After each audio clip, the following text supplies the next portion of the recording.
Hi everyone, welcome to our Christmas countdown. So as you can see, I'm back by my big tree for today, but I should be back by the little tree tomorrow. But today we're going to be reading a really nice story. I like it a lot. And, buddy, are you going to listen to the story or are you going to play? Oh, he looks like he's going to listen to the story. All right, let's go ahead and start the story, okay? So, this story is called The Last Straw, and it is, let's see, it is by Fredrick, Thury.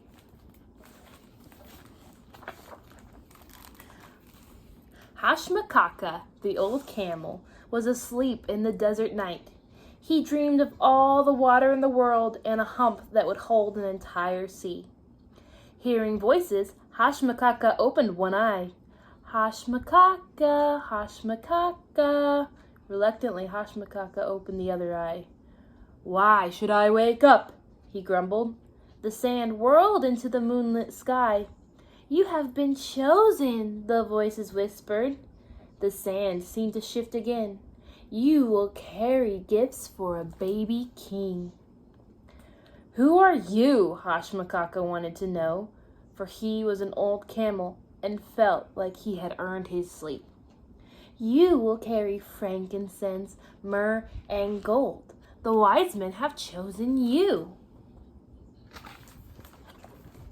Hashmakaka got up very slowly. Why me? If these men are so wise, don't they know about my joints, my gout, my sciatica? What did you say I am to carry? How much will it weigh? Besides, I have other commitments. There is a water drinking competition in Rangal. Then I really must go to the cud chewing convention in Bamish.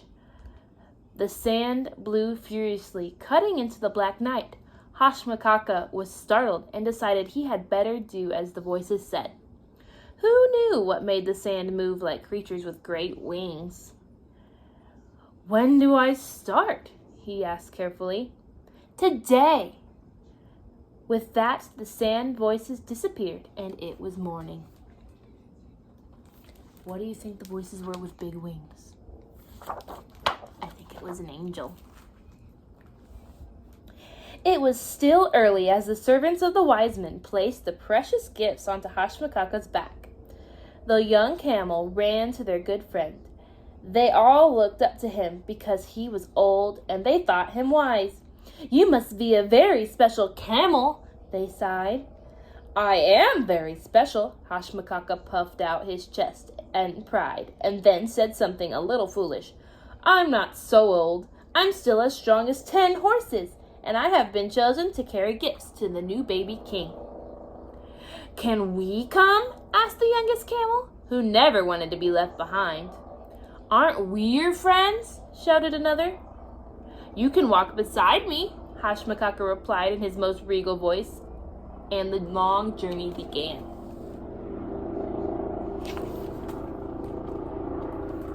At noon, a herd of mountain goats came into view. Hashmakaka thought that they had come a very long way from their mountain home and their ranch. What is it you want? Hashmakaka called out.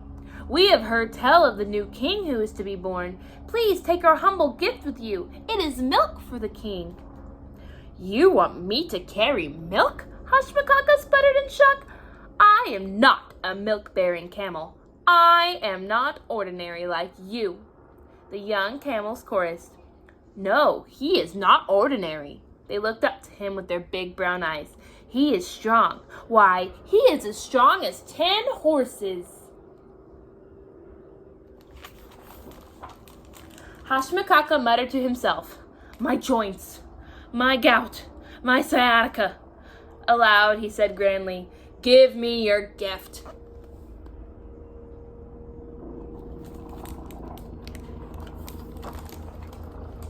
At 1 o'clock, he had stopped by a family of millers. Look, said the youngest camel, they're carrying bags of ground corn. Do you suppose they're for the new king? They will have to carry it themselves, Hashmakaka replied. They can follow that star like the rest of us. The young camels crowded around Hashmakaka eagerly. But you're so strong. You're as strong as 10 camels. Wow, 10 horses. Sorry, not 10 camels, 10 horses. Hashmakaka felt weary just looking at the bags. But he said to the millers, "Give me your heavy bags. I will carry them."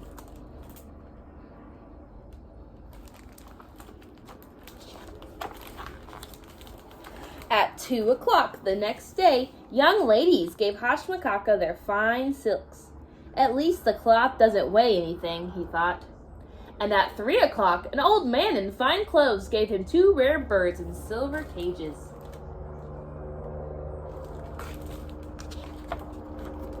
At 4 o'clock, some merchants gave him pillars of oak that came all the way from Lebanon.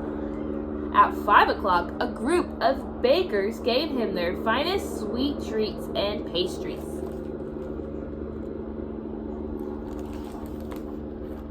At 6 o'clock, the sun finally went down, and the crowds melted into the coming night.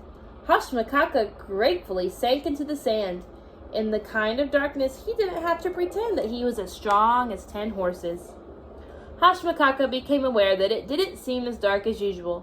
He looked up, and he saw the splendor of the skies and a special brightness of the star that he had been following.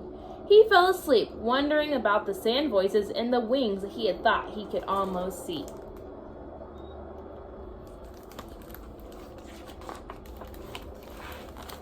But as the sun rose over the desert hills, it was hard to remember the wonder of that star, for the new day brought new pains and new burdens for Hashmakaka. "I don't think I will make it. I can't carry anymore. My legs are getting weaker. My gout, my sciatica, my joints. I am too loaded down." Word of the caravan had spread that like sand before the desert wind. People lined the route holding up their gifts for Hashmakaka to take to the baby king. There were jars full of honey and baskets of money. There were jewels and beads and large rolls of leather. And last but not least, there was 20 gallons of wine. Hashmakaka moaned to himself, "This will bring me to ruin, the fruit of the vine." He's got lots of presents, huh? But then the youngest camel cried out, "Look, there's Bethlehem! You've made it, Hashmakaka! You are as strong as 10 horses." Hashmakaka knew he could just do it if he did not stop until he arrived at the spot beneath the star. He could, and he knew he could. Just then, out of the growing darkness, a small voice said, "I have a gift for the baby." Hashmakaka looked down on the tiny child. "Please, child, no more gifts." "It has no weight. It's long and light. It's for the king who is born in the night." "It's little," the child added. "Too little is too much," Hashmakaka whispered. "Didn't I hear them say that you're as strong as 10 horses?" said the child. "Well, yes, I am, sort of. But my joints, my gout." Hashmakaka looked into the child's eyes and his heart melted. "Yes, child, give it to me, the smaller than small gift. What harm can it be?" "It's for his bed. It's all that I have." "No problem at all," said Hashmakaka bravely, if foolishly. At this time, Hashmakaka had kept walking because he knew if he stopped, he could not start again. And now he could see that the star shone down onto the lonely stable. "Child, do it now. Place your straw upon my back as I approach the new king."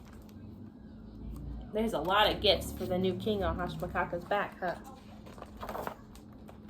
Hashmakaka entered the stable. "My knees are loosening. My legs, they wobble. My back is breaking. Will this last straw cause me to fall?"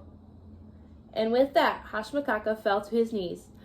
"Oh my," he thought, "this is no way for a camel to behave. They will say that Hashmakaka is a weak camel. Hashmakaka, the proud camel, should not have traveled this far." The wise men noticed Hashmakaka. Quickly, they too knelt. "They're mocking me now," falling on their knees, heads bent low over gnarled old trees. And from the humble manger, a tiny hand reached out and touched Hashmakaka. His pain seemed to disappear. He could no longer feel his burden. Hashmakaka whispered to the baby, "Hosanna from Hashmakaka. Accept these gifts kindly. They come from far and wide, brought by a beast who acted blindly." And from that time on, there was no burden, great or small, that Hashmakaka would not gladly carry. The end. So Hashmakaka was a camel that thought that he was so strong.